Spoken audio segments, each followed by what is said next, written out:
Rosana Iturralde ya se encuentra con nosotros, está en los estudios de la ciudad de Guayaquil. Rosana, me da mucho gusto poder conversar contigo, pero estoy un poco defraudado. Yo con la ilusión de verte personalmente acá y usted resulta que se ha ido al manso Guayas, a esa tierra suya y nuestra, a esa tierra caliente y cálida. ¿Qué pasa, doña Rosana, que se me fue sin avisarme? Buenos días, bienvenida, mi querida Rosana. El problema... Buenos días, Carlos. Te agradezco muchísimo que me hayas invitado al programa. Te cuento que yo vivo en Quito ya muchísimos años, pero a veces tengo que venir a Guayaquil porque tengo proyectos acá, porque la casa de mis papás está acá, porque bueno, hay una cantidad de actividades profesionales y domésticas y familiares que tengo que realizar acá. Así que ahora me tocó estar aquí. Hubiera querido estar en Quito. Bueno, nos debemos entonces un café y una tertulia, pero en todo caso esa tierra linda del Guayas y de Guayaquil nunca se olvida, uno siempre regresa, mi querida Rosana. Sí, sí, y esta época es preciosa porque el clima está como para vivir aquí eternamente. Bueno, Rosana, hablemos. Pero le tengo miedo a las lluvias. Ah, no, bueno, las lluvias allá en época invernal, como dirían los chicos, heavy. Bueno, entremos en materia, sí. Rosana. El teatro ecuatoriano. Cuéntame. ¿Qué pasa con el teatro ecuatoriano? No, el teatro ecuatoriano tiene muchas barreras. ¿Por qué no termina de despegar? ¿Por qué la gente no consume o no consumimos el teatro? Yo creo que tiene mucho que ver con que somos un país donde el teatro no tiene un arraigo cultural muy grande, no ha existido una tradición teatral. El teatro que se hace es un esfuerzo inmenso de la gente que apasionada por el teatro, de los profesionales del teatro, y eso no acaba como de consolidarse, lo cual no significa que no se haya avanzado al interno del movimiento teatral con propuestas, con búsquedas que dan cuenta de un lenguaje que cada vez se va fortaleciendo más. Pero, ¿qué podemos hacer al no existir una tradición, como por ejemplo en la pintura, en la música? Pues la gente no consume teatro y es la realidad. Es una pena que las salas estén con 25, 30, 35 personas en temporadas largas. O sea, hay que pensar muy bien cuando uno va a hacer una temporada de teatro, cuántos días se pueden estar, cuáles son los días que la gente va al teatro. Hay ciudades en las que no se puede saber qué es lo que está pasando, como por ejemplo en Cuenca. Cuenca es una plaza difícil, Quito y Guayaquil mejor, pero en general en el país no hay una tradición, ni ha habido una tradición teatral. Entonces es complicado y duro para los artistas. No, definitivamente, pero ya vamos a hablar de qué manera se los puede recuperar. Guayaquil tuvo una temporada de teatro, si no me equivoco fue en la década de los 80, o no me acuerdo si en los inicios o fines de los 80, sobre todo vino mucho actor y actriz mexicana, argentina, el humoresque, etcétera, pero las temporadas más largas creo que eran de una semana, si no me equivoco, pero siempre el teatro estaba orientado a la comedia. ¿Qué pasa con el drama? ¿Y por qué Guayaquil fue perdiendo eso? Y en el Ecuador, porque se intentó. Ahora, no sé si terminó siendo rentable, pero ¿por qué no se lo puede recuperar dentro de una política de Estado que se incentive esto desde la escuela, desde las familias incluso desde los barrios, desde la comunidad? Sí, mira, yo pienso que sí hubo una época en Guayaquil en que había mucho teatro, lo que ya llamo teatro comercial o teatro más ligero, para hablarlo de alguna manera, para mencionarlo de alguna manera. Pero no es que algo que ha tenido una entrada enorme, es decir, en general el teatro es muy complicado para el público ecuatoriano consumirlo, lo cual no significa que no le guste, porque además tenemos que tomar en cuenta el tema de la difusión, de los medios, la publicidad, eso cuesta muchísimo dinero. Entonces uno tiene que pedirle apoyo a los medios, a veces te lo dan, a veces te dicen... Tengo que decirlo, o sea, a veces te dicen, no, esa obra ya se ha repetido mucho y ya la hemos publicitado, entonces por esa razón no te dan espacio. Entonces si la gente no se entera cómo va a ir al teatro, es decir, sí hace falta una política muy clara respecto de cómo los medios, cómo desde, como decías tú, desde que los chicos están en la escuela, en el colegio, se va se va estudiando o metiendo en la cabeza, haciendo carne, como digo yo, de las personas, en la piel de las personas, tener claro que el teatro es algo que es una necesidad vital del ser humano. No me gusta la palabra consumir, pero sino asistir al hecho teatral, asistir al hecho escénico, es algo fundamental, es decir, para mí, por lo que soy artista, pero yo creo que hay mucha gente ávida de teatro, mucha gente que siempre pregunta qué estás haciendo, qué obra vas a presentar, pero no se enteran si no tenemos apoyo de los medios y no podemos pagar lo que significa una cuña en radio, un spot de televisión. Es imposible que logremos que la gente vaya al teatro y que sea una cuestión no masiva, porque por lo menos en mi caso el teatro que yo hago no es un teatro comercial, es un teatro que quiere llegar al espectador, conmoverlo, atraerlo de una manera más profunda y más humana. Rosana, pero este tema de Loja, el Festival Mundial de Teatro de Loja, más la Ley de la Cultura, ¿pudiese ser un punto de partida para un disparador en ese sentido? Bueno, mira, en cuanto al Festival de Loja, me parece que es un tema muy controversial, aunque aplaudo la iniciativa del gobierno anterior de haber creado la idea de realizar el Festival de Loja. De hecho, en los primeros 6 meses, estuve yo en la dirección del Festival de Loja. Pero el problema no cruza por hacer un festival, porque además, en cuanto al Festival de Loja, te puedo decir que no es que es un hecho que irrumpió en un desierto, no. Ecuador es un país con una tradición de festivales que viene ya desde hace casi unos 20 años atrás. Hay muchísimos gestores, tanto en Quito, Guayaquil, Cuenca, Ibarra, ¿qué te puedo decir? Otras ciudades que no se me estén pasando. Bueno, son las ciudades principales donde se han hecho muchísimos festivales. En efecto, en Manta hay un festival que tiene como 20 y pico de años haciéndose. Y yo creo que todo eso es importante tomarlo en cuenta para incorporar a este gran festival que se está haciendo en Loja a los verdaderos gestores de los festivales de teatro que ya se han construido con muchísimo esfuerzo y por cuenta propia de las personas que han organizado festivales. Mal que yo lo diga, pero también desde el año 1999 yo estuve dirigiendo el Festival Internacional de Teatro Experimental, que se hacía en Quito, en Guayaquil, y alguna vez se hizo una edición en Cuenca.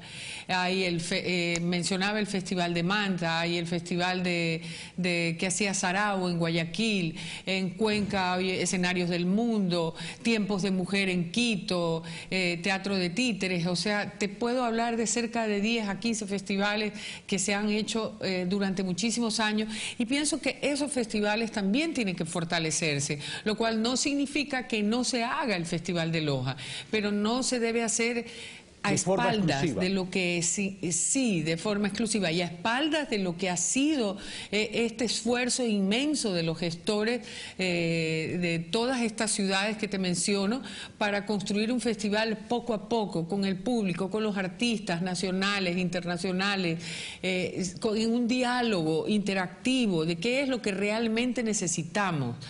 Al apuro las cosas nunca salen bien. No estoy diciendo que se haya hecho el Festival de Loja al apuro, pero sí creo que debió haberse establecido un diálogo profundo con la gente que ya ha hecho festivales acá y no pensar que un solo festival es descubrir el agua tibia. O sea, no estoy de acuerdo con eso particularmente, ¿no? ¿Y qué opinas del Festival Iberoamericano de Teatro de Colombia? Bueno, es un gran festival, tiene una tradición muy fuerte y me imagino que tú tienes conocimiento de que es uno de los 5 festivales más grandes del mundo. Pienso que en Colombia pasa exactamente lo mismo que en Ecuador en cuanto a sus inicios. En el Festival de Colombia también hay una especie de pugna entre los grupos de teatros tradicionales de Colombia, La Candelaria, Ensamblaje.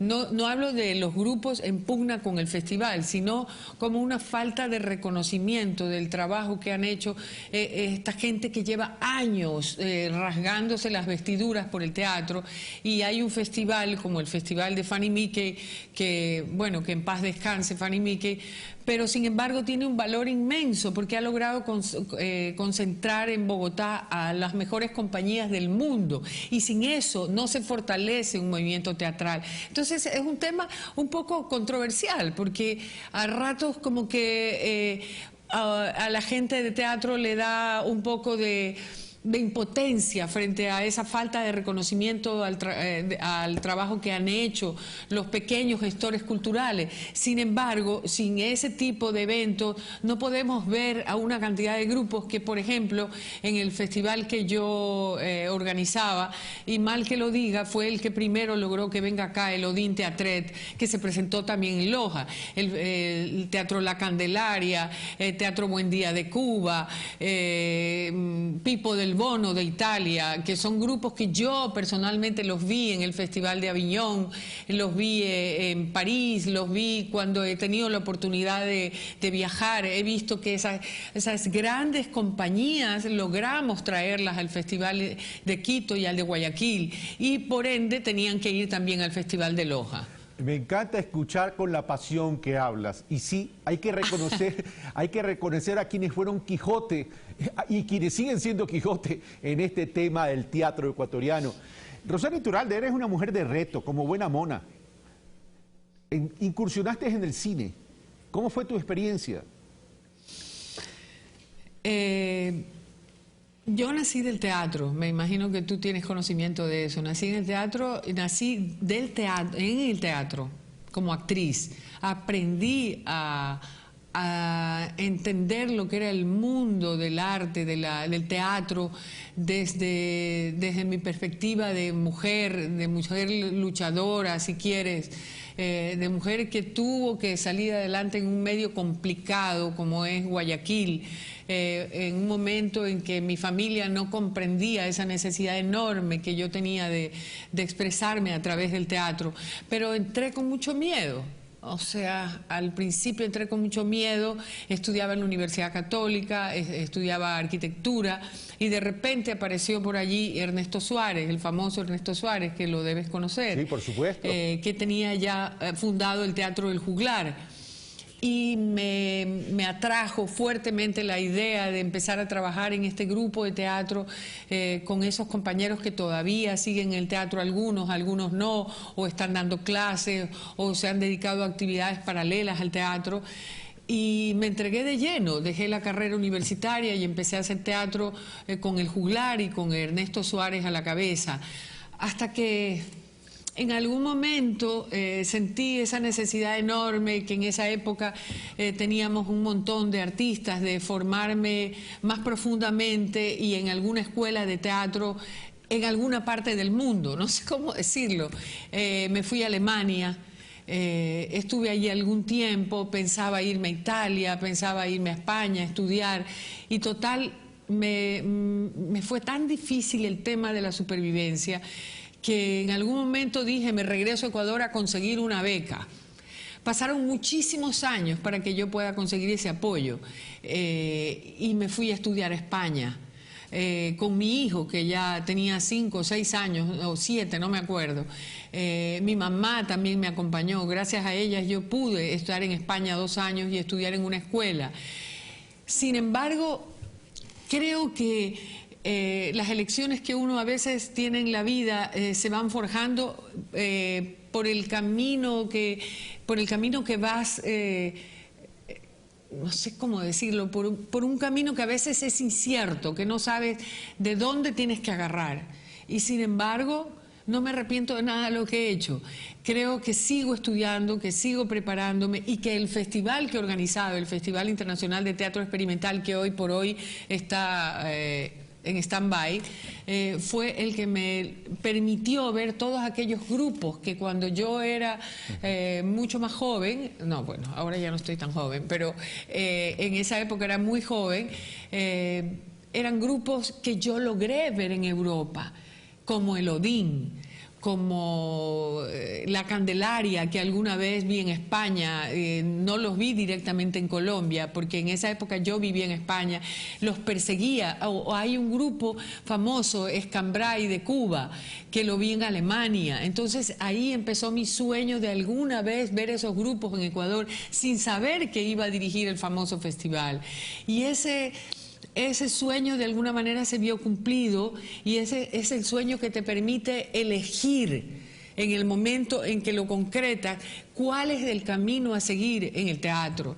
¿Y cuál fue el camino que elegí? El camino de la investigación, de la creación, de la difusión de mis obras, pero en términos de investigación de nuevas propuestas estéticas, de investigar nuevas posibilidades de lenguaje. Y eso creo que a mí personalmente me ha llenado de satisfacción. Rosana, se me terminó el tiempo, lamentablemente, pero nos debemos otra tertulia, nos debemos otra conversación con más tiempo. Y como siempre, qué lindo y qué rico escucharte, ser testigo de esa pasión Muchísimas por el gracias, teatro. Carlos. Y además, no digas que ya no estás tan joven, sigues siendo tan hermosa como cuando eras estudiante de la Universidad Católica de Guayaquil en la Facultad de Arquitectura.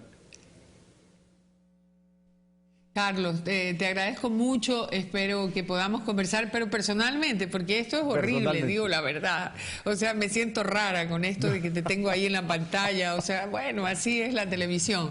Pero la próxima vez espero que sea, lo tenemos que armar bien para que pueda ser personalmente. Tranquila. Y gracias por invitarme. Esto será un to be continuo, continuará, Rosana. Un fuerte abrazo y un beso enorme. Un fuerte abrazo para ti también y muchas gracias. Bueno, esto fue Pensamiento Crítico. Soy Carlos Rabascal en Viernes de Cultura. Un fuerte abrazo.